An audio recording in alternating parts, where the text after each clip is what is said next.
إن الحمد لله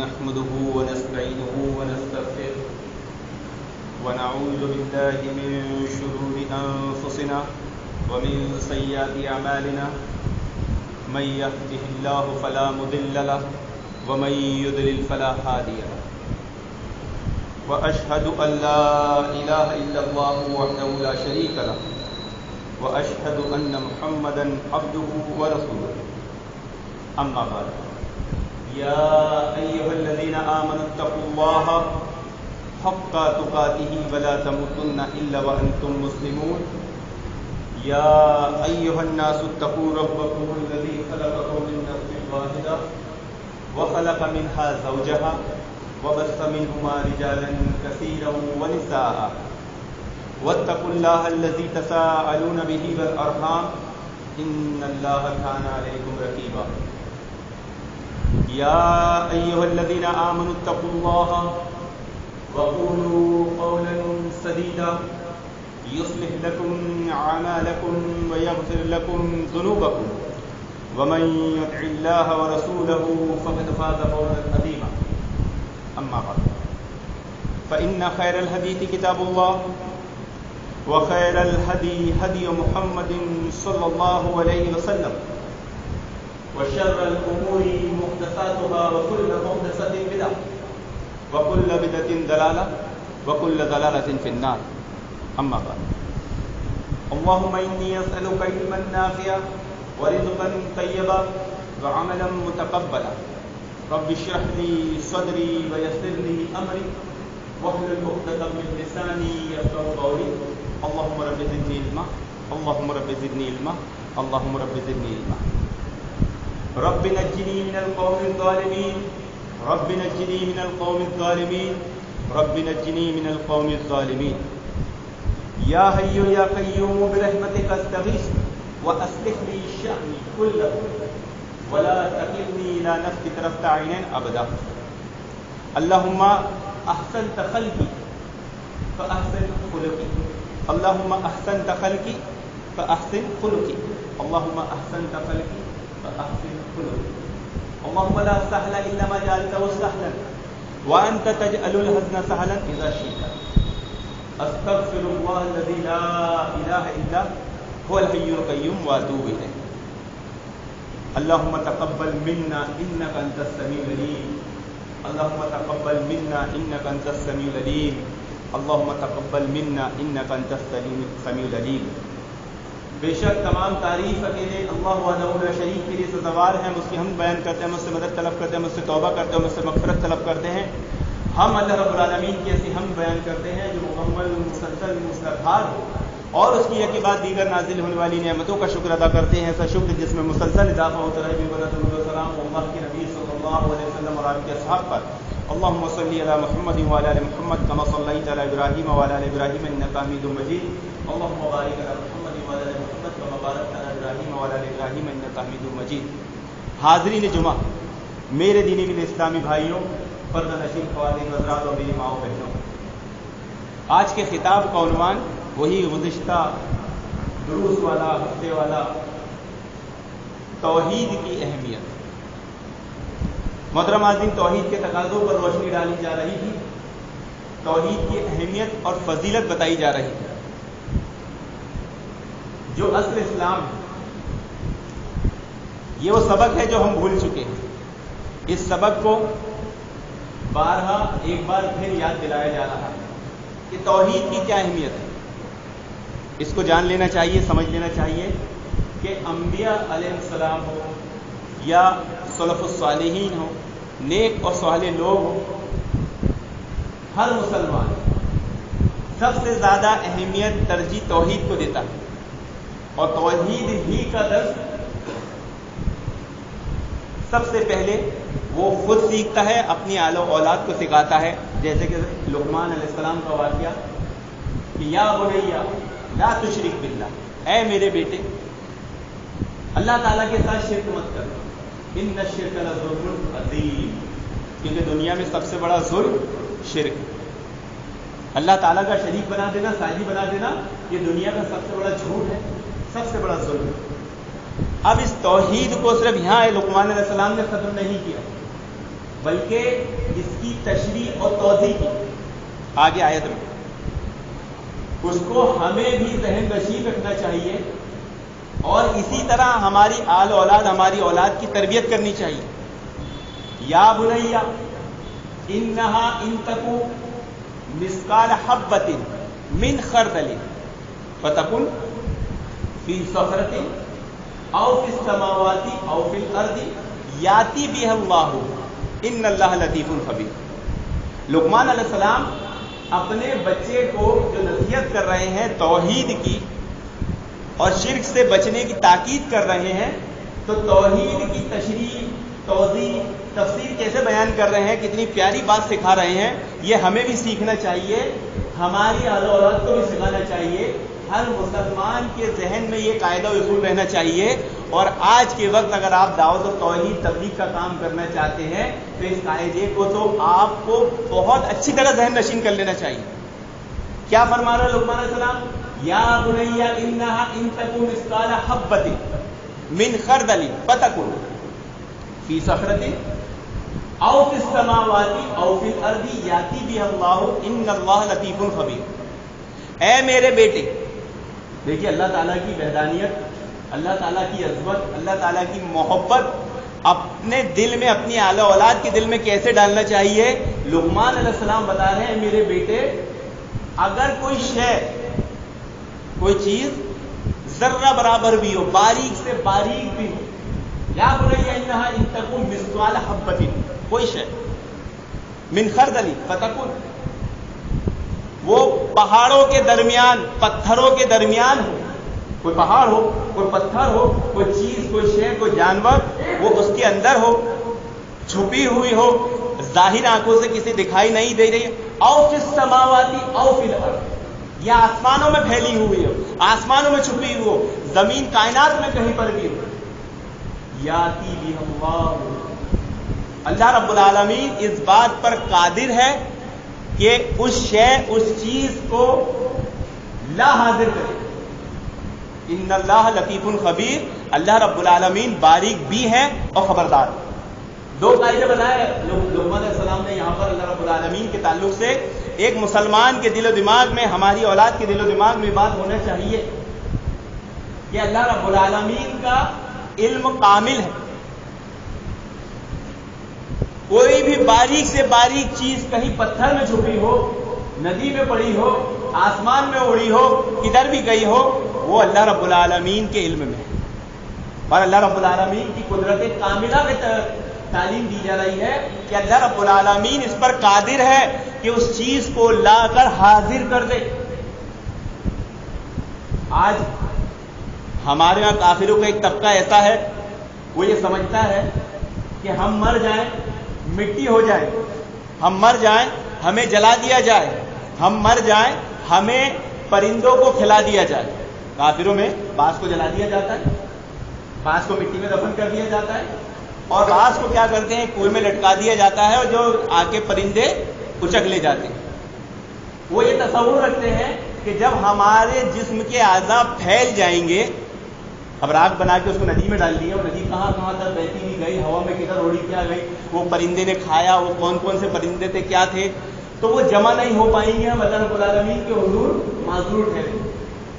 اس عقیدے کا رد لقمان علیہ السلام نے یہاں کیا ہے کہ اگر کوئی شے پتھروں کے درمیان چھپی ہو، آسمانوں میں، ہواؤں میں، فضاؤں میں اڑی ہو، ندی نالے کہیں پر بھی ہو، کائنات میں کدھر بھی چھپا کے رکھی گئی ہو، پھیل گئی ہو، اللہ رب العالمین اس بات پر قادر ہے کہ وہ انہیں اسی حالت میں لا کر ایک جگہ جمع کر دے۔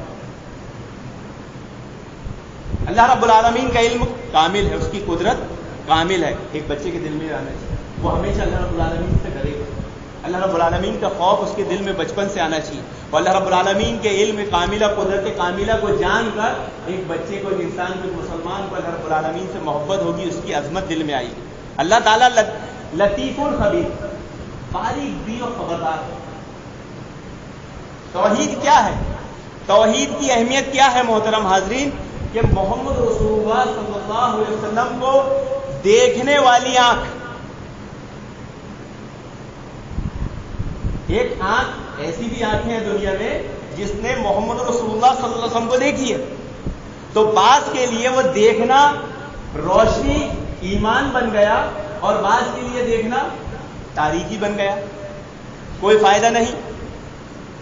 جب صحابہ نے توحید دل میں لے کر محمد رسول اللہ صلی اللہ علیہ وسلم کو دیکھا تو وہ کیا ہو گیا؟ وہ روشنی ہو گئی ان کے لیے۔ لیکن ابو جہل وغیرہ نے، ابو لہب نے توحید کے بنا محمد رسول اللہ صلی اللہ علیہ وسلم کو دیکھا تو کیا ہو گیا؟ کچھ کام نہیں آیا، ان کے لیے تاریکی ہے۔ تو آج بہت سارے لوگ ہیں جو کہتے ہیں ہم اہل سنت، ہم محمد رسول اللہ کے ماننے والے ہیں۔ تو قاعدہ یاد رکھیں کہ اگر دل میں توحید نہیں ہوگی تو وہ دیکھنا محمد رسول اللہ کو کام نہیں آیا تو یہاں نسبت دینا بھی کام نہیں آئے گا۔ توحید کی اہمیت و فضیلت ہے۔ توحید کی کیا اہمیت ہے محترم حاضرین، کہ ہمارے بچوں کو ہمیں تعلیم دینا چاہیے کہ اللہ رب العالمین نے سب سے پہلے کیا چیز کو پیدا کیا۔ سب سے پہلے جنرل نالج کا کوشچن ہے اور یہ اس پہ خطبہ ہو چکا ہے اور آپ تمام حضرات ہی اس درس میں خطبے میں جمعہ میں موجود تھے، اور اس میں بتایا گیا تھا کہ دو کائنات میں سب سے پہلی چیز اللہ رب العالمین نے پیدا کی تو کیا پیدا کی؟ کون بھائی بتائے گا؟ قلم۔ ماشاءاللہ، قلم کو پیدا کیا۔ یہ عقیدہ ہے کہ اللہ کے نبی صلی اللہ علیہ وسلم کے صدقے تو فعل میں کائنات بنی، یہ اس عقیدے کا رد ہے۔ سب سے پہلے کیا پیدا کیا اللہ تعالیٰ نے؟ قلم۔ قلم کے ساتھ کیا پیدا کیا؟ قلم تو ہے، اب یہ قلم لکھے گا تو کائے پہ لکھے گا؟ لوح محفوظ۔ قلم کے ساتھ کس کو پیدا کیا؟ لوح محفوظ۔ یہ لوح محفوظ کیا ہے؟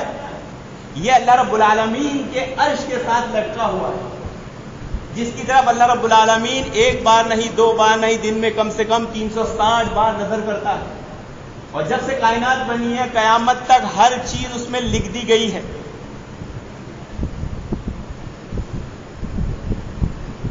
اللہ رب العالمین جب اس کی طرف نظر کرتا ہے اور اس پہ کوئی فیصلہ صادر فرماتا ہے تو لوح محفوظ آ کر اسرافیل علیہ السلام کے ماتھے سر سے ٹکراتی، لیکن اللہ رب العالمین کی وحدانیت، اس کی ہیبت کا یہ حال ہے کہ اسرافیل علیہ السلام گردن جھکائے نیچے کھڑے ہیں، نظر اٹھا کر دیکھنے کی ہمت ضرورت نہیں۔ تو اگر اس میں کوئی حکم آسمان والوں کے لیے ہوتا ہے تو اسرافیل علیہ السلام وہ حکم میکائیل علیہ السلام کو دے دیتے ہیں، اور اگر زمین والوں کے لیے ہوتا ہے تو وہ جبریل امین کو دے دیا جاتا ہے۔ لوح محفوظ کیا ہے؟ یہ موتیوں سے بنا ہوا ہے جس کے اوراق یاقوت کے ہیں، یاقوت، اور اس کی لکھائی نور کی ہے، اس کا قلم نور کا ہے، اس کی لمبائی زمین و آسمان کے برابر ہے، اس کی چوڑائی مشرق و مغرب کے برابر ہے۔ روز محشر جب لوح محفوظ کو سب سے پہلے حاضر کیا جائے گا، سب سے پہلے حساب کس کا ہوگا معلوم ہے؟ لوح محفوظ سب سے پہلے حاضر کیا جائے گا، اس کے جوڑ جوڑ اللہ رب العالمین کے خوف سے لرز رہے ہوں گے۔ اللہ رب العالمین لوح محفوظ سے پوچھے گا کیا تو نے میرے پیغام پہنچا دی؟ بولے ہاں پہنچا دی۔ کوئی گواہ ہے؟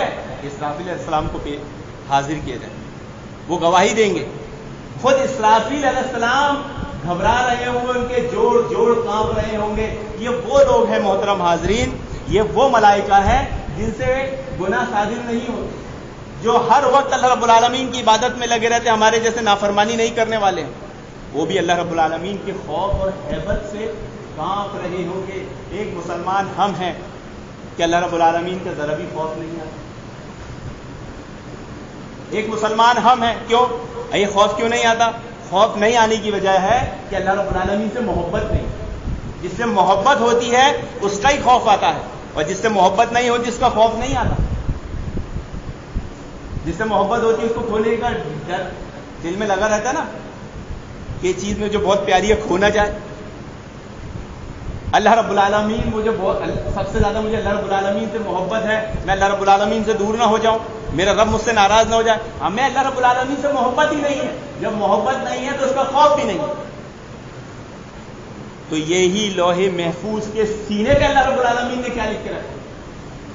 لا الہ الا اللہ نہیں ہے کوئی معبود اللہ رب العالمین. یہ توحید کی اہمیت ہے.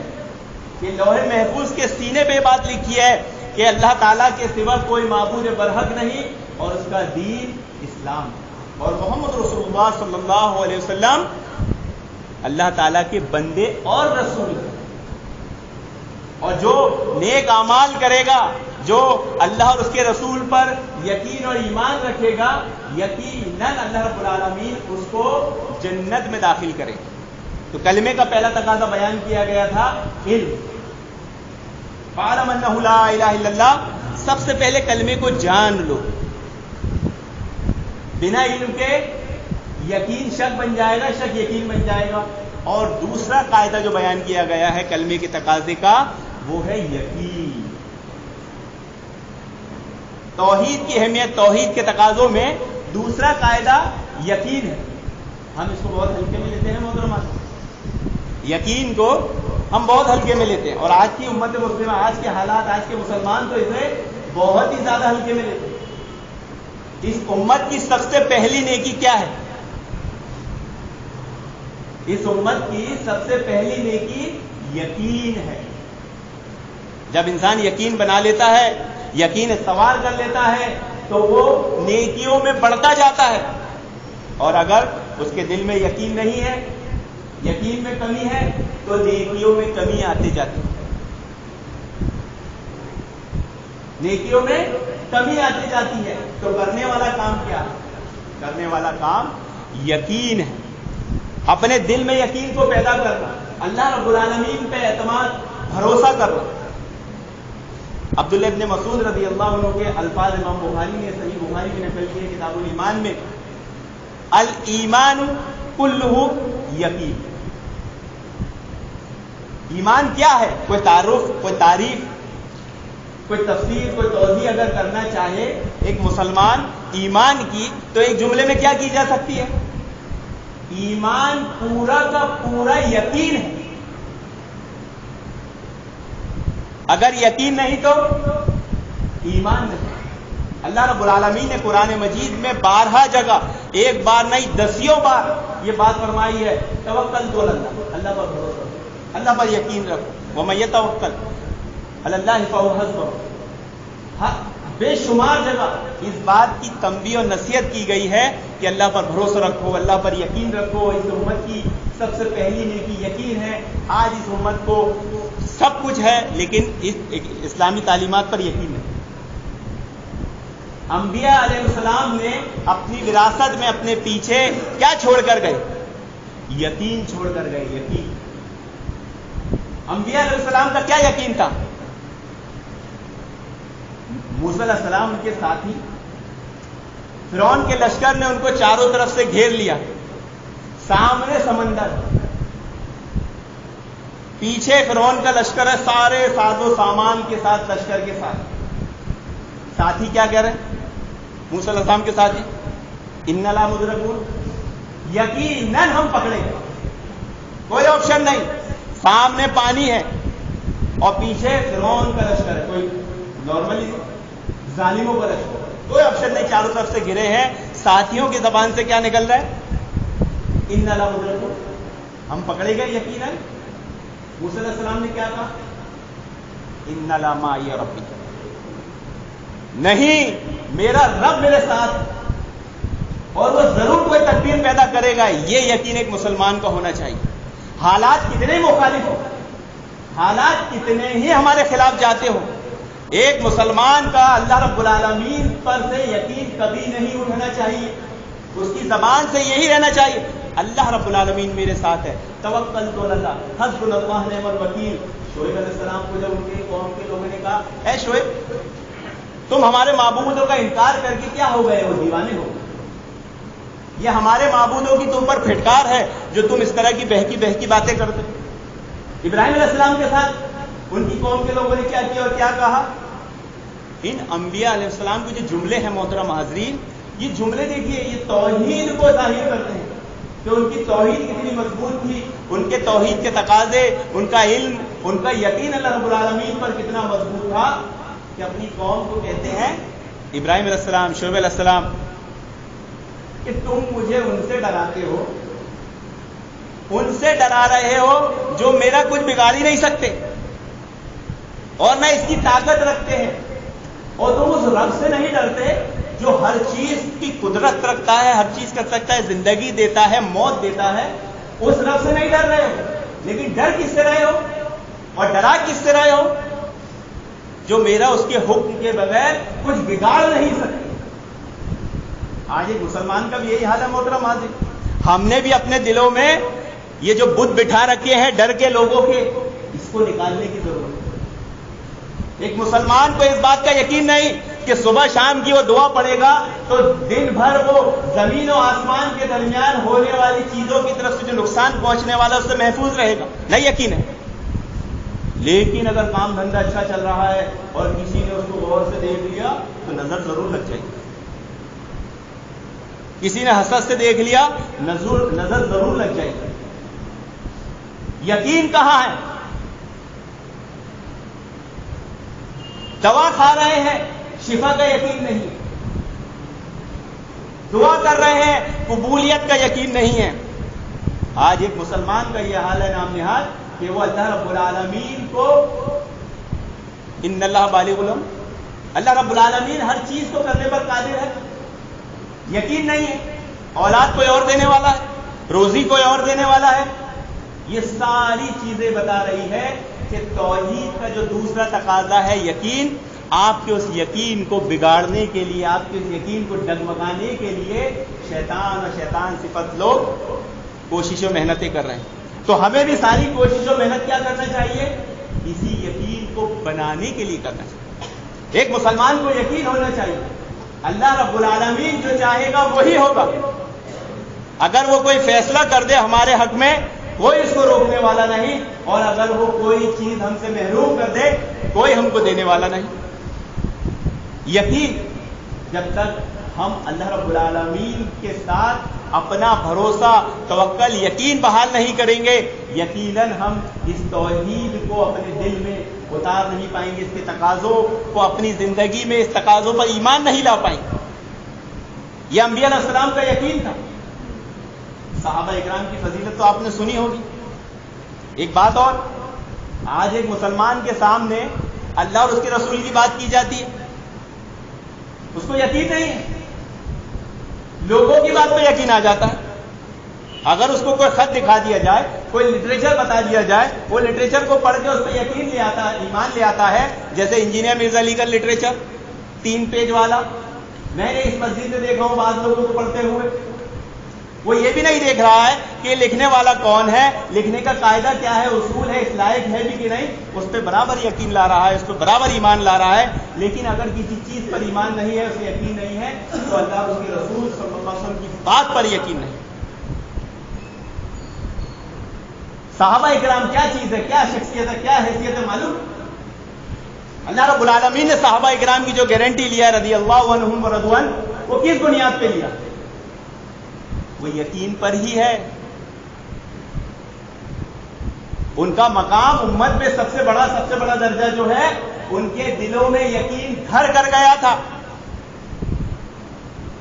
یہ الگ بات ہے کہ اللہ کے نبی صلی اللہ علیہ وسلم کی معیت، صحبت، تربیت کا وہ نتیجہ تھا کہ اللہ کے نبی صلی اللہ علیہ وسلم کے ساتھ رہے، آپ کی تربیت میں رہے، تو کیا ہوا؟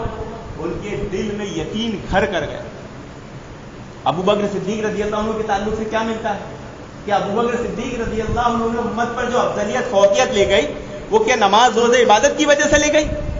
نہیں، بلکہ وہ یقین تھا جو ان کے دل میں گھر کر گیا۔ معراج کا واقعہ ہوا، یہودیوں نے مذاق اڑایا، مشرکین نے مذاق اڑایا، سب سے پہلے ابو بکر صدیق کو پکڑا، بولے دیکھو تمہارا ساتھی کیا کہتا ہے، کیسی کیسی باتیں کرتا ہے، ایک ہی رات میں وہ زمین و آسمان کی سیر کرایا۔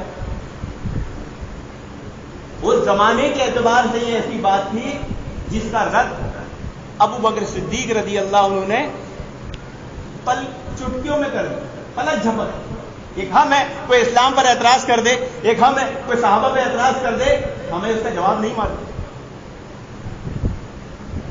کوئی کلمے پہ اعتراض کر دے، نہیں معلوم، سیکھنے کی کوشش بھی نہیں ہے، کلمے کو جاننے کی کوشش بھی نہیں ہے۔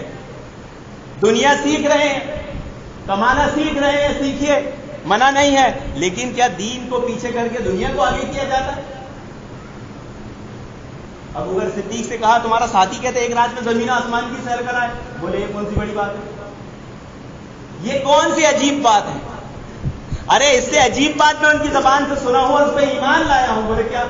بولے ان سے کم درجے کا شخص ان کے پاس آتا ہے اور ان کو اللہ کا پیغام دیتا ہے، اور دن میں کئی بار آتا ہے، مہینوں میں کئی بار آتا ہے، سالوں سے آ رہا ہے، میں اس پر ایمان لیا ہے، تو یہ کون سی بڑی بات ہے، یہ تو میرے لیے اور آسان ہے۔ ان سے کم درجے کا شخص آتا ہے اور روز اللہ کو پیغام دیتا ہے، جب میں اس پر ایمان لے آیا ہوں تو یہ کیا چیز ہے، یہ تو میرے لیے اور آسان ہے۔ یہ وہ یقین تھا جو آج ہم مسلمانوں میں نہیں ہے۔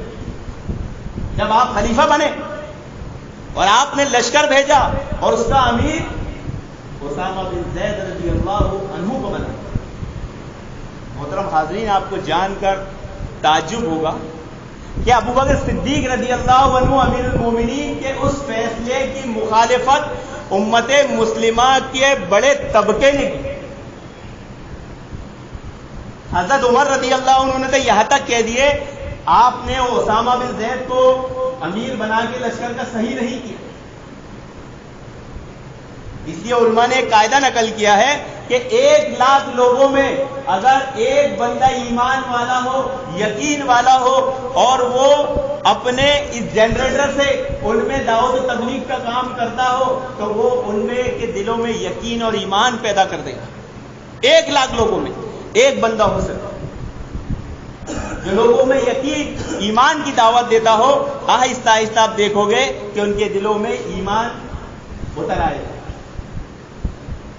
جب ایمان یقین دل میں ہو آدمی کی نیکیوں میں بڑھتا جاتا ہے، لیکن اگر یقین نہیں ہو تو پھر وہ کم ہوتے ہوتے ہوتے یہاں تک پہنچ جاتا ہے کہ وہ حالت کفر میں پہنچ جاتا ہے۔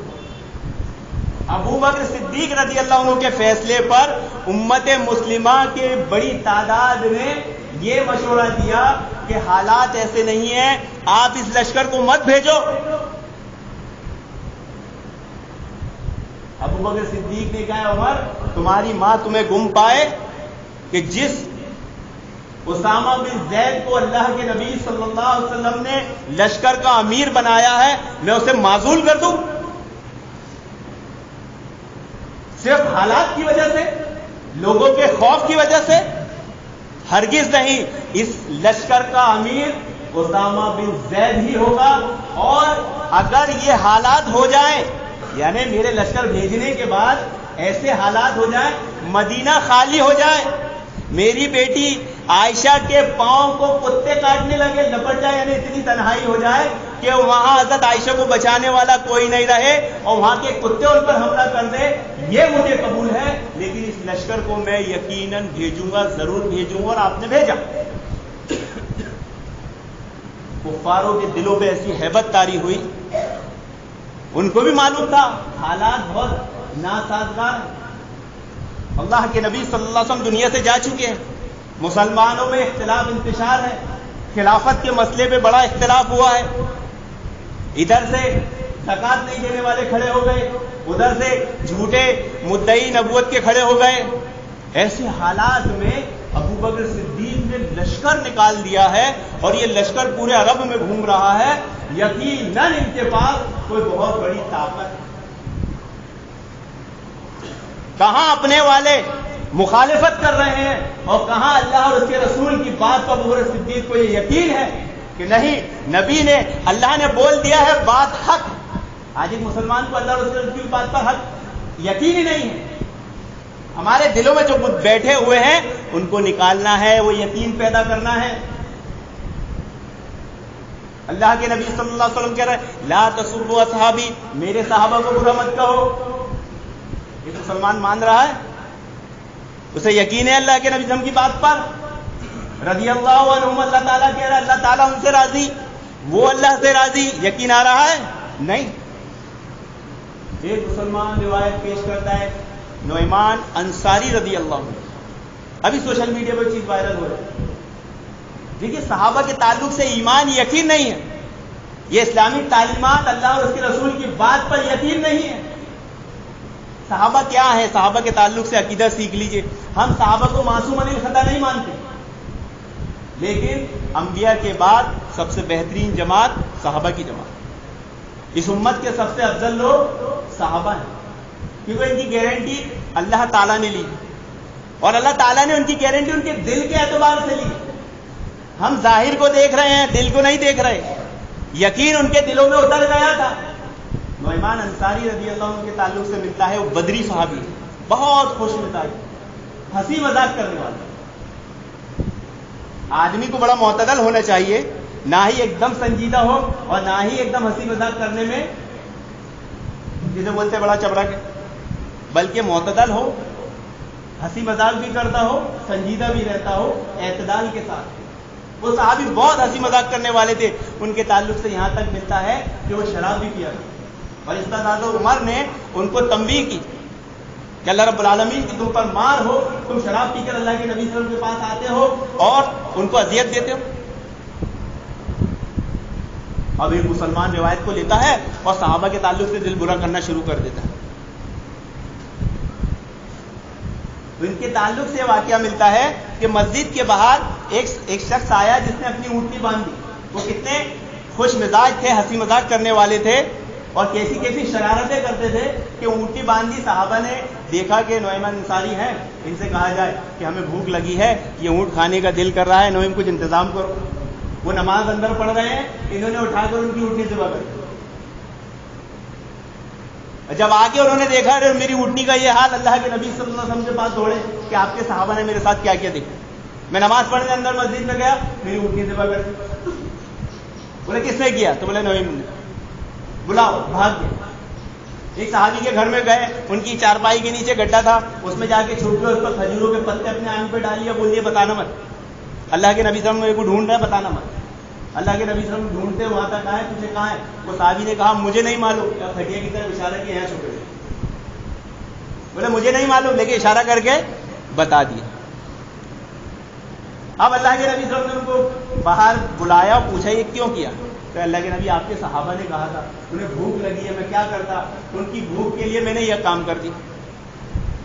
اور ایک مسلمان ان کے تعلق سے دل برا کر رہا ہے، جبکہ اللہ کے نبی انہی صحابی کے چہرے پہ سے مٹی پوچھ رہے ہیں، اپنے ہاتھوں سے ان کا چہرہ صاف کر رہے ہیں. نعمان تم نے یہ کیا کیا؟ اور پھر اس اونٹ والے کو اس اونٹ کا جو قیمت کی ادا کی اور ان کو جانے دیا.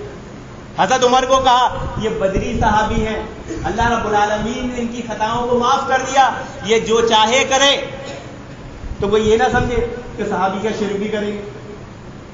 صحابہ سے گناہ ہو سکتا ہے، غلطی ہو سکتی ہے، خطا ہو سکتی ہے، وہ معصوم خطا نہیں ہے، لیکن اللہ رب العالمین نے ان کے قصوروں کو معاف کر دیا ہے. تو آپ کیسے اس پہ اعتراض کر سکتے ہیں؟ جب ایک صحابی سے زنا ہو گیا اور انہوں نے گال پیٹنے لگے، یہ کیا ہو گیا، یہ کیا ہو گیا. اللہ کے نبی صلی اللہ علیہ وسلم نے فرمایا یہ کیا کرتے ہو؟ تم نے دیکھا نہیں اس نے کیسی توبہ کی ہے کہ اگر اس کی توبہ کو مدینہ کے 70 گھروں میں بانٹ دیا جائے سب کی مغفرت ہو. یہ اتنے ذہین، اتنے خوش مزاج تھے کہ ابو سفیان رضی اللہ عنہ کے پاس آتے ہیں اور ان کو کہتے ہیں خود اپنا نام لے کر کہ تم نعمان انصاری کو متون کرتے ہو، وہ اس لشکر کا، اس قبیلے کا امیر ہے، حالانکہ وہ نہیں ہے. حضرت سفیان نے معذرت کر دی. جب حضرت چلے گئے لوگوں نے کہا یہ وہی تو تھا، اپنے ہی بارے میں آپ کو بات بتا رہا تھا، اپنے ہی بارے میں آپ سے پوچھ رہا تھا. ایسی خوش مزاجی، تو ایسی خوش مزاجی ہمیں بھی ہونا چاہیے. یہ واقعات اس لیے نقل نہیں کیے گئے ہیں کہ ہم صحابہ کو متون کریں، بلکہ واقعات اس لیے محترم حاضرین کہ ہماری زندگی میں بھی ایسے معاملات آ جائیں گے تو ہمیں ایسے ہی رجوع کرنا ہے جیسے صحابہ نے. کسی صحابی سے اگر کوئی غلطی گناہ ہوا تو انہوں نے توبہ کی ہے، سچی توبہ، بنا سچی توبہ کے دنیا سے نہیں گئے. غلطی خطا کس سے نہیں ہوئی؟ کل کو تو تم اگر صحابہ پہ اعتراض کرنے بیٹھ جاؤ گے تو پھر بڑھتے بڑھتے آدم علیہ السلام پہ ہی پہنچ جاؤ گے. ان کو بھی بول دو گے کہ انہوں نے بھی اللہ رب العالمین کی حکم نافرمانی کی. پھر بڑھتے بڑھتے تم یونس علیہ السلام پہ ہی پہنچ جاؤ گے کہ اللہ رب العالمین نے منع کیا تھا دریا کی طرف مت جانا، وہ تو چلے گئے. یہ وہ سیڑھی ہے کہ جس پر آدمی ایک بار چل لیتا ہے نا محترم حاضرین، کہاں تک پہنچ جاتا ہے؟ اللہ رسول تک پہنچ. ایک مسلمان کو یقین نہیں ہے اللہ اور اس کے رسول کی بات پر، اللہ تعالیٰ رضی اللہ عنہ کہہ رہا ہے، اللہ کے نبی لا تسبوا اصحابی کہہ رہے ہیں، مان لے اللہ کے بندے۔ یہ صحابی جب ایک لشکر کے ساتھ گئے اور ایک صحابی تھے جن کو کھانے کی ڈیوٹی لگائی گئی تھی، یہ کتنے ذہین، کتنے خوش مزاج، کیا کیا شرارتیں کرتے تھے، انہوں نے ان سے کھانا مانگا، انہوں نے کھانا نہیں دیا، ان کو بھوک لگی تھی، تو اس قبیلے جہاں جس ایریا میں تھے ان قبیلے والے کے پاس گئے کہ یہ میرا غلام ہے، لیکن اس میں غلطی ہے کہ یہ اپنے آپ کو غلام نہیں کہتا، اس کی اب ایک ہی عیب ہے، یعنی اس زمانے میں اگر کہیں غلام بیچنا ہوتا تھا تو اس طرح ہم بھی کوئی سودا کرتے ہیں تو سودے میں جو چیز اچھی ہے وہ بھی بتا دی جائے، جو کمی ہے وہ بھی بتا دی جائے، کہ یہ میرا غلام ہے۔ بھائی اس میں ایک عیب یہ ہے کہ یہ بولتا ہے میں آزاد ہوں، باقی بہت بڑی آدمی ہے، بولو تم کیا قیمت دو گے؟ انہوں نے 10 اونٹنیوں کے بدلے انہیں خرید لیا، 10 اونٹنیوں کے بدلے ان صحابی کو خرید لیا اور انہیں باندھ دیا، جکڑ دیا۔ یہ بات ابو بکر صدیق رضی اللہ عنہ کو پتہ چلی، ابو بکر صدیق لشکر کے امیر تھے، وہاں پہنچے، بولے تم نے کیا کیا؟ بولے قریش ہے، یہ قریشی ہے، یہ غلام نہیں ہے، آزاد ہے۔ بولے ہمیں کیا معلوم ہوتا، آپ کے انہوں نے بتائے تھے تو ہم نے یہ کر دیا۔ بولے چلو اونٹ واپس کرو، ان کو رہا کرو۔ یہ بات اللہ کے نبی تک جب پہنچی، اللہ کے نبی صلی اللہ علیہ وسلم اتنا ہنسے آپ کی داڑھ مبارک دکھنے لگی۔ اب یہ واقعات اس لیے بیان نہیں کیے گئے کہ ہم کوئی بدبخت صحابہ کو متون کرنے لگ جائے، بلکہ یہ ہمارے لیے عبرت نصیحت کا سامان ہے۔ ہمیں صرف یہ چیز رکھنا ہے، ہمارے دلوں میں یقین رکھنا ہے کہ اللہ اور اس کے رسول نے جن کی گارنٹی لے لی ہے، جن کی دلوں کی، ہمیں ان کے تعلق سے اپنا دل برا نہیں کرنا ہے، ورنہ روایتیں تو آپ اہل بیت کے خلاف بھی جو کتاب و سنت میں دیکھ لو، جہاں اہل بیت سے محبت ایمان قرار دیا گیا ہے، اہل بیت کی فضیلت ہے، تو وہاں روایت تو حضرت علی کے خلاف بھی، وہاں روایت تو حضرت حسین کے خلاف بھی ہے۔ کیا صحیح بخاری میں روایت نہیں کہ حضرت حسین حسن صدقے کی کھجور میں سے کھجور اٹھا کر کھا رہے تھے، اللہ کے نبی صلی اللہ علیہ وسلم نے کہا کہ تھوک تھوک، کیا تمہیں معلوم نہیں کہ صدقے کا مال حرام ہے اور حرام مال اہل بیت پہ جائز نہیں، صدقہ اہل بیت پہ جائز نہیں؟ تو کوئی بدبخت اٹھا کر یہ بولنا شروع کر دے کہ اہل بیت تو حرام مال کھایا کرتے تھے، جیسے صحابہ کے تعلق سے فوراً بولنا شروع کر دیتے۔ یہاں تو نبی بول رہے ہیں نا، یہاں تو نبی گواہی دے رہے ہیں نا کہ صدقے کا مال حضرت حسن حسین کھا رہے تھے، پھر یہ روایت پڑھ کے کیوں نہیں کہتے اہل بیت کو؟ کیوں حضرت معاویہ دوسرے صحابی کے تعلق سے فوراً زبان درازی کرتے ہو؟ کیونکہ ہمیں اللہ اور اس کے رسول کی بات پر یقین نہیں۔ ہم نے جو قاعدے اصول بنائے ہیں محترم حاضرین، وہ قاعدے اصول ہمارے ایسے ہیں جس سے ظاہر ہوتا ہے کہ ہمارا کلمہ درست ہے۔ کلمے کا پہلا تقاضا علم، دوسرا تقاضا یقین، دونوں اس امت کے درست نہیں، کیونکہ اس امت نے پہلے تقاضے میں تقلید کو عام کر دیا، جہالت کو عام کر دیا۔ اب جب علم ہی نہیں ہوگا تو یقین کیسے بنے گا؟ یا علم ہی درست نہیں ہوگا تو صحیح یقین کیسے بنے گا؟ یقین ہونا ایک مسلمان کے لیے انتہائی اہم ضروری ہے، اور یہی امت کی سب سے پہلی بڑی نیکی، کلمے کا تقاضا، دوسرا یقین۔ اللہ رب العالمین سے دعا ہے کہ اللہ رب العالمین ہمیں دین سیکھنے سمجھنے، کلمے کے تقاضے سیکھ سمجھنے کی نیک توفیق عطا فرمائے، آمین یا رب العالمین۔ وآخر دعوانا الحمدللہ۔